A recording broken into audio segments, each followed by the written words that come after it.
Sure আমাদের এখানে আরো অনেক কিছু কিছু খুব হার্ট টাচিং সিন আছে, যেগুলো দর্শক হলে বসে যেমন কাঁদবে, যেমন হাসবে, যেমন কিছু কিছু কমেডি ফিল আছে, তেমনি আবার অ্যাকশনও আছে। সো সবকিছু মিলেমিশে আমার মনে হয় যে এই চ্যালেঞ্জের মধ্য দিয়ে আমরা তো গিয়েছি, এখন দর্শকদের ছোট্ট একটা দায়িত্ব যে টিকিট কেটে হলে যেয়ে দেখা। আচ্ছা, হল পরিদর্শনে বা দর্শকদের সাথে বসে জঙ্গলি দেখার কি কোনো প্ল্যান আছে কিনা? অবশ্যই, কারণ এখন যেহেতু ডিজিটাল যুগ, একটা সময় আমরা বলতাম যে যারা বড় পর্দায় কাজ করে তাদেরকে যতটা আড়ালে রাখা যায়, কিন্তু এখন কিছু করার নেই। এখন হলিউড, বলিউড বা আমাদের ঢালিউডে সব আর্টিস্টরাই কিন্তু খুব ইন্টারাক্ট করে অডিয়েন্সের সাথে, যেহেতু সোশ্যাল মিডিয়ার যুগ। সেক্ষেত্রে অবশ্যই সারপ্রাইজ দেবার প্ল্যান আছে, তবে আমি চাই না দর্শকরা সিনেমা হলে সিনেমা দেখার সময় আমাদেরকে দেখুক, মনোযোগটা নষ্ট করতে চাই না।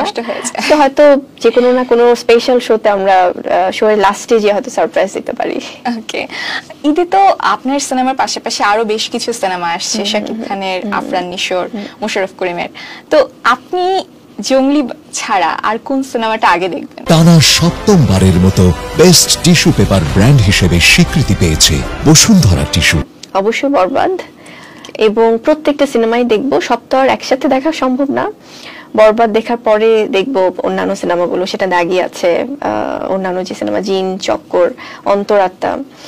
হয় কি, বরবাদের একটা বিষয় আমি বলি, ডেফিনেটলি আমাদের জঙ্গলি তো আমাদের টিমের, আমাদের সিনেমা, বাট বরবাদ সিনেমা তো আমার আবার একদিক থেকে পারিবারিক সিনেমাও। কিন্তু বরবাদটা না আমাদের ইন্ডাস্ট্রির জন্য অনেক বড় একটা চ্যালেঞ্জ, কারণ এত বিগ বাজেটের একটা সিনেমা, এবং শাকিব খান উনি তো বাংলা ফিল্ম ইন্ডাস্ট্রির বড় একজন তারকা, একটি বড় নাম, এটা অস্বীকার করার কোনো উপায় নেই বলা যায়, এবং ইন্ডাস্ট্রির অভিভাবকই বলা যায়, কারণ উনি 25 বছর ধরে কাজ করছেন, এবং যেভাবে তার না এক একবার এক এক রকম ভাবে ঘুরে দাঁড়ানো, এক একটা মুভি দিয়ে যেভাবে চ্যালেঞ্জ নেয়া, এটা মানে আমি সেলুট জানাই। কারণ অ্যাজ এন আর্টিস্ট যদি আমি বলি, অনেক কিছু আমাদের ওনার থেকে আসলে শেখার আছে, যে কিভাবে কাজ দিয়ে ফোকাস থাকা যায়।